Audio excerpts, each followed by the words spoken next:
Trending ആയിട്ടുള്ള 5 in 1 tort കേക്കാണ് ഉണ്ടാക്കുന്നത്. നമ്മളെ ഡ്രീം കേക്ക്. ഞാനിത് വാങ്ങിക്കാൻ വേണ്ടി നോക്കിയപ്പോഴത്തേക്ക് എനിക്ക് കിട്ടിയില്ല. അപ്പോൾ എന്തായാലും ഉണ്ടാക്കാമെന്ന് വിചാരിച്ചു. അങ്ങനെ ചിക്കൂസ് ഡൈനിൻ്റെ ഇൻസ്ട്രക്ഷൻ പ്രകാരമാണ് ഇന്നത്തെ റെസിപ്പി ഉണ്ടാക്കുന്നത്. കാരണം എനിക്ക് ഒറ്റയ്ക്ക് ഉണ്ടാക്കാൻ അറിഞ്ഞൂടാ. ആദ്യം തന്നെ പഞ്ചസാര പൊടിച്ചെടുക്കുന്നുണ്ട്. പിന്നെ മുട്ട പൊട്ടിച്ചൊഴിക്കുക. ഒരു മുട്ടയാണ് എടുത്തിട്ടുള്ളത്. അത് നന്നായിട്ടൊരു വിസ്കിനെ കൊണ്ടോ ഫോർക്കിനെ കൊണ്ടോ മിക്സ് ചെയ്ത് കൊടുക്കുക. ഈ ഒരു കേക്ക് ഉണ്ടാക്കാൻ വേണ്ടിയിട്ട് നമുക്ക് ബീറ്ററിൻ്റെ ആവശ്യമൊന്നുമില്ല. കാരണം നമുക്ക് പതപ്പിച്ച് പൊക്കേണ്ട ആവശ്യമില്ല. ഈ ഒരു വിസ്ക് ഉണ്ടെങ്കിൽ തന്നെ അടിപൊളിയായിട്ട് കേക്ക് റെഡിയാവും. വാനില എസൻസും കൂടി ഒഴിച്ചിട്ട് ഇതുപോലെ മിക്സ് ചെയ്ത ശേഷം പൊടിച്ച പഞ്ചസാര കുറച്ചായിട്ട് ഇട്ട് കൊടുത്തിട്ട് നന്നായിട്ട് മിക്സ് ചെയ്ത് കൊടുക്കുക. അതിനകത്ത് കട്ടകളൊന്നും ഉണ്ടാവാൻ പാടില്ല. ഈ പൊടിച്ച പഞ്ചസാര ഇട്ട് മിക്സ് ചെയ്യുമ്പോൾ കുറച്ചായിട്ട് ഇട്ട് കൊടുത്താൽ നമ്മളെ ലംസൊന്നും ഇല്ലാണ്ട് നമുക്ക് കിട്ടും. അതിന് ശേഷം കട്ട തൈര് എടുക്കുന്നുണ്ട്. പുളി ഒരുപാടില്ലാത്തൊരു തൈരാണ് ഞാൻ എടുത്തിട്ടുള്ളത്. അതൊരു 3 ടേബിൾ സ്പൂൺ ഇതിനകത്തേക്ക് ഇട്ട് കൊടുത്തിട്ട് നന്നായിട്ട് മിക്സ് ചെയ്ത് കൊടുക്കാം. ഞാൻ ഓരോന്നിൻ്റെ അളവും ഇടക്ക് പറയില്ല. കാരണം ഞാൻ മുകളിൽ എഴുതി വെച്ചിട്ടുണ്ട്. നിങ്ങൾക്ക് അളവ് ശരിക്കും മനസ്സിലാവാൻ വേണ്ടിയിട്ട് കറക്റ്റ് അളവിൽ നമ്മൾ ഇതുപോലെ ചെയ്തിട്ടുണ്ടെങ്കിൽ നല്ല അടിപൊളി ഡ്രീം കേക്ക് നമുക്ക് റെഡിയായി കിട്ടും. അത് ആ ചേച്ചീൻ്റെ റെസിപ്പിയിൽ നിന്ന് എനിക്ക് മനസ്സിലായി. പിന്നെ ഓയിൽ എടുക്കുന്നത്. ഓയിൽ 3 ടേബിൾ സ്പൂൺ എടുത്ത് ഒഴിച്ചിട്ട് അത് നല്ലോണം മിക്സ് ചെയ്യണം. ഓയിൽ ഫുള്ളായിട്ട് അങ്ങ് മിക്സായി കിട്ടണം. അപ്പോൾ വിസ്കിനെ കൊണ്ട് നല്ലോണം മിക്സ് ചെയ്യുക.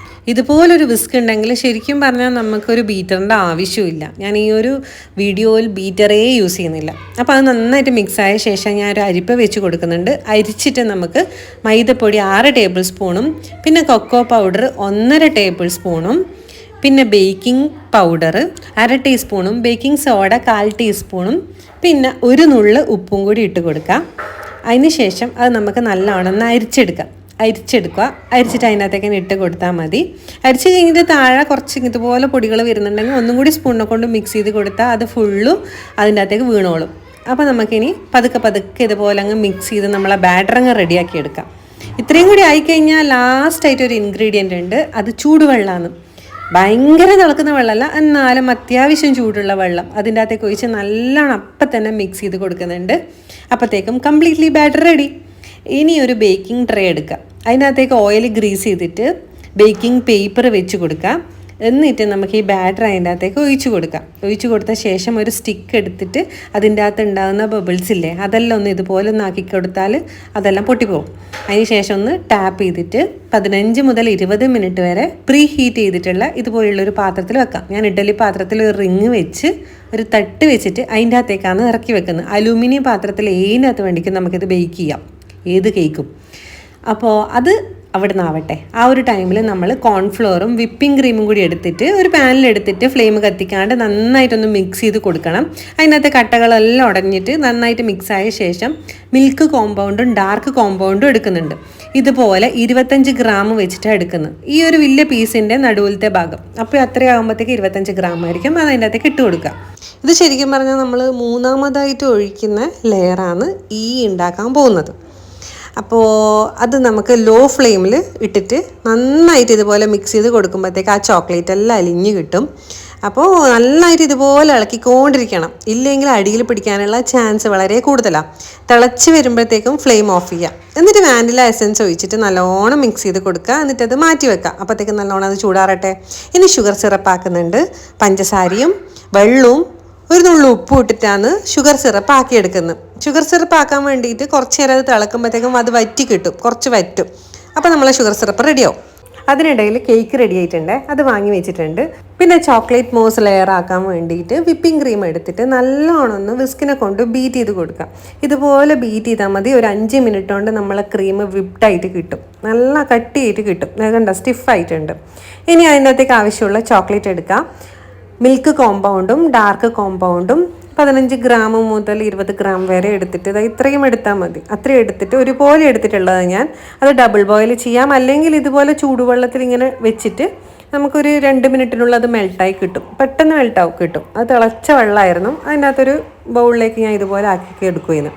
ഇനി ഈ ഒരു ചോക്ലേറ്റ് നമുക്ക് ആ വിപ്ഡ് ക്രീമിലേക്ക് ഒഴിച്ചു കൊടുക്കാം. എന്നിട്ട് മിക്സ് ചെയ്ത് കൊടുക്കാം. ഭയങ്കര ഷാർപ്പായിട്ട് മിക്സ് ചെയ്യേണ്ട, പതുക്കെ നമുക്ക് ഇതുപോലെ അങ്ങ് മിക്സ് ചെയ്ത് കൊടുത്താൽ മതി. അപ്പോഴത്തേക്ക് നമ്മളുടെ ചോക്ലേറ്റ് മോസ് ലെയർ റെഡി ആയിട്ടുണ്ടാവും. അപ്പോൾ അത്രയാണ് അത് ചെയ്തിട്ടുള്ളത്. നമ്മൾ കേക്ക് പുറത്തെടുക്കുന്നുണ്ട്, ചൂടെല്ലാം പോയിട്ടുണ്ട്. പതുക്കെ സൈഡൊന്ന് അറുത്ത ശേഷം ബേക്കിംഗ് പേപ്പറും എടുത്ത് വെക്കാം. എന്നിട്ട് ഞാൻ തിരിച്ചിട്ടാണ് വെക്കുന്നത്. കേക്ക് ഇതുപോലെ തിരിച്ച് വെക്കുന്നുണ്ട്. ഒന്നും പാർട്ടൊന്നും മുറിച്ച് കളയുന്നൊന്നുമില്ല. എന്നിട്ട് അതിൻ്റെ അകത്തേക്ക് ഷുഗർ സിറപ്പ് ഒഴിച്ച് കൊടുക്കുന്നുണ്ട്. ഫുള്ളായിട്ട് ഒഴിച്ച് കൊടുക്കുന്നുണ്ട്, ബാക്കിയൊന്നും വെക്കുന്നില്ല. ആക്കിയ ഷുഗർ സിറപ്പ് മൊത്തം ഒഴിച്ച് കൊടുത്തു. ആ ഷുഗർ സിറപ്പ് മൊത്തം കേക്ക് കുടിച്ചിട്ടുണ്ട്. പിന്നെ ഉണ്ടാക്കി വെച്ചിട്ടുള്ള ചോക്ലേറ്റ് മോസ് ലെയർ ആക്കാം. നമുക്ക് അതിൻ്റെ അകത്തേക്ക് ഇട്ട് കൊടുത്തിട്ട് ഒന്ന് ഫുള്ളായിട്ട് സ്പ്രെഡ് ചെയ്ത് കൊടുക്കാം. അത് ഫുള്ളായിട്ട് ഇതുപോലെ സ്പൂണിനെ കൊണ്ട് സ്പ്രെഡ് ചെയ്ത് കൊടുത്താൽ മതി. സൈഡിലെല്ലാം ആവാൻ വേണ്ടിയിട്ട് ശ്രദ്ധിക്കണം. അപ്പോൾ അങ്ങനെ ഞാൻ ആക്കി കൊടുത്ത ശേഷം ഒന്ന് ടാപ്പ് ചെയ്യുകയും ചെയ്യുന്നുണ്ട്. ടാപ്പ് ചെയ്തിട്ടുണ്ടെങ്കിൽ ഫുള്ളായിട്ട് അടിയിലോട്ട് പോകും. അപ്പം അങ്ങനെ ടാപ്പ് ചെയ്ത ശേഷം നമുക്ക് അടുത്ത ലെയർ, നേരത്തെ ഒരു ചോക്ലേറ്റ് കോൺഫ്ലോർ മിക്സ് ആക്കിയിട്ടുണ്ടല്ലോ, ആ ഒരു ലെയർ ഒഴിച്ച് കൊടുക്കുന്നുണ്ട്. എൻ്റെ മുകളിലേക്ക് ചൂടെല്ലാം ആറിയിട്ടാണ് ഒഴിച്ച് കൊടുക്കുന്നത്. ചൂടാറിയ ശേഷമാണ് ഒഴിച്ച് കൊടുക്കുന്നത്. എന്നിട്ട് ഫുള്ളി സ്പ്രെഡ് ചെയ്യുന്നുണ്ട്. അതിനുശേഷം അടച്ച് വെച്ചിട്ട് ഞാൻ ഫ്രീസറിലാണ് എടുത്ത് വെക്കുന്നത്. 1/2 മണിക്കൂർ ഫ്രീസറിൽ വെക്കുന്നുണ്ട്. ഞാൻ ഈ ഉണ്ടാക്കുന്നത് എൻ്റെ ബേക്ക് ചെയ്ത ആ ഒരു കേക്ക് ട്രേയിൽ തന്നെയാണ് ഞാൻ ഈ ഒരു സംഭവം, നമ്മളുടെ ഡ്രീം കേക്ക് ഉണ്ടാക്കുന്നത്. പിന്നെ നമുക്ക് നെക്സ്റ്റ് ലെയർ ആക്കാൻ വേണ്ടിയിട്ട് ഡയറി മിൽക്കും പിന്നെ കുറച്ച് നേരത്തെ മെൽറ്റ് ചെയ്ത ഡാർക്ക് ചോക്ലേറ്റും എടുത്തിട്ടുണ്ടായിരുന്നു. കുറച്ച് എടുത്തിട്ടുള്ളൂ, 2 ഡയറി മിൽക്കും എടുത്തിട്ടുണ്ട്. അത് നല്ലോണം ഒന്ന് ഡബിൾ ബോയിൽ ചെയ്യാം. അപ്പോൾ ഡബിൾ ബോയിൽ ചെയ്തിട്ട് നമുക്കത് മെൽറ്റ് ചെയ്തെടുക്കാം.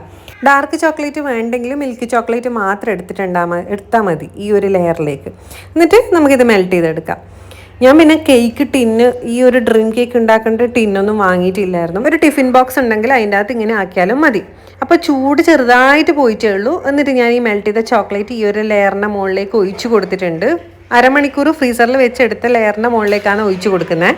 എന്നിട്ട് ഫ്രിഡ്ജിൽ ഒരു 10 മിനിറ്റ് വെച്ച ശേഷം എടുക്കുന്നുണ്ട്. എന്നിട്ട് അതിൻ്റെ മുകളിലേക്ക് ഹോട്ട് ചോക്ലേറ്റ് പൗഡറാണ് ഞാൻ ഇട്ട് കൊടുക്കുന്നത്, കൊക്കോ പൗഡർ അല്ല. എല്ലാവരും നിന്നും ഒരു ചേഞ്ച് ആയിക്കോട്ടെ വിചാരിച്ചു. കുറച്ച് കളർ കുറച്ച് കുറവായിരിക്കും ഈ ഒരു ഹോട്ട് ചോക്ലേറ്റ് പൗഡറിന്. കൊക്കോ പൗഡറിന് കുറച്ചും കൂടി കളർ ഉണ്ടാവുമെന്ന് എനിക്ക് തോന്നുന്നു. എന്നിട്ട് സൈഡിലൊന്നും വൃത്തിയാക്കി എടുക്കുന്നുണ്ട്. പിന്നെ ഈ മുകളിൽ ഇടുന്നത് കൊക്കോ പൗഡർ ആണ് എല്ലാവരും ഇടുന്നത്. അപ്പോൾ അത് നമ്മളുടെ ഇഷ്ടം. ഞാൻ പിന്നെ ഹോട്ട് ചോക്ലേറ്റ് പൗഡർ ആകുമ്പോൾ കുറച്ച് മധുരമെല്ലാം ഇതിനെല്ലാം ഉണ്ടാവുക വിചാരിച്ചു. അങ്ങനെയാണ് ഇതിട്ടത്. പിന്നെ എല്ലാവരും നിന്നൊരു വ്യത്യസ്തത വേണ്ടേ, അങ്ങനെ ആയിക്കോട്ടെ വിചാരിച്ചു. അങ്ങനെ അതാക്കിയ ശേഷം ഞാൻ ജസ്റ്റ് മിഠായി ഒരു ഭംഗിക്ക് വേണ്ടിയിട്ട് ഒരു 3 എണ്ണം വെച്ച് കൊടുക്കുന്നുണ്ട്. എന്നിട്ട് സ്പൂൺ എടുത്തിട്ട് പൊട്ടിക്കുമ്പോഴത്തേക്കും ഒരു സെറ്റ് ആവാത്തത് പോലെ എനിക്ക് തോന്നി. സൈഡിൽ നിന്നെല്ലാം ഇങ്ങനെ പൊങ്ങി വരുന്നത് പോലെ തോന്നി. 2 പീസ് ഞാൻ മുറിക്കാൻ നോക്കിയപ്പോഴത്തേക്കും സൈഡിൽ നിന്ന് ഇങ്ങനെ ചോക്ലേറ്റ് ഇങ്ങനെ പൊങ്ങി വരുന്നുണ്ട്. അപ്പം ഞാൻ വിചാരിച്ചെന്നാൽ പിന്നെ ഫ്രീസറിലേക്ക് കുറച്ച് നേരം കൂടി വെക്കാം. ഇതിപ്പോൾ ഞാൻ നിങ്ങൾക്കൊരു പീസ് എടുത്ത് കാണിച്ചില്ലേ, അത് ഞാൻ കഴിച്ചു. അതിന് ശേഷം ഞാൻ ഫ്രീസറിൽ ഒന്നും കൂടി വെച്ചിട്ട് എടുത്തത്. അപ്പോഴത്തേക്കും കറക്റ്റ് സെറ്റായിട്ടുണ്ടായിരുന്നു. നമ്മൾ 5 ലെയർ എന്താ ഇതുപോലെ നോക്കുമ്പോൾ കാണാം. ടേസ്റ്റില്ലേ പറഞ്ഞറിയിക്കാൻ പറ്റില്ല. കഴിക്കാത്തവർ, വാങ്ങിക്കാൻ പറ്റാത്തവർ ഇതുപോലെ വീട്ടിൽ നിന്നൊന്ന് ട്രൈ ചെയ്ത് നോക്കണേ. വളരെ എളുപ്പമാണ്, എല്ലാവർക്കും ഉണ്ടാക്കാൻ പറ്റും. അടിപൊളി ടേസ്റ്റാണ്. അപ്പോൾ വീഡിയോ ഇഷ്ടമായെങ്കിൽ ആദ്യമായിട്ട് കാണുന്നവർ സബ്സ്ക്രൈബ് ചെയ്യാനും സപ്പോർട്ട് ചെയ്യാനും മറക്കണ്ട. അതുപോലെ നിങ്ങളുടെ ഫ്രണ്ട്സിനും ഫാമിലിക്കെല്ലാം ഷെയർ ചെയ്ത് കൊടുക്കുക. എല്ലാവരും ഡ്രീം കേക്ക് ഉണ്ടാക്കി ടേസ്റ്റ് ചെയ്ത് നോക്കട്ടെ. അപ്പോൾ ഡ്രീം കേക്ക് കഴിച്ചവർ എന്തായാലും കമൻറ്റ് ചെയ്യണം, കഴിക്കാത്തവർ ഉറപ്പായിട്ടും കമൻറ്റ് ചെയ്യണം. നിങ്ങളും വീട്ടിൽ നിന്ന് ഉണ്ടാക്കി നോക്കണം കേട്ടോ. അപ്പോൾ നമുക്ക് നെക്സ്റ്റ് വീഡിയോ ആയിട്ട് കാണാം. Bye bye.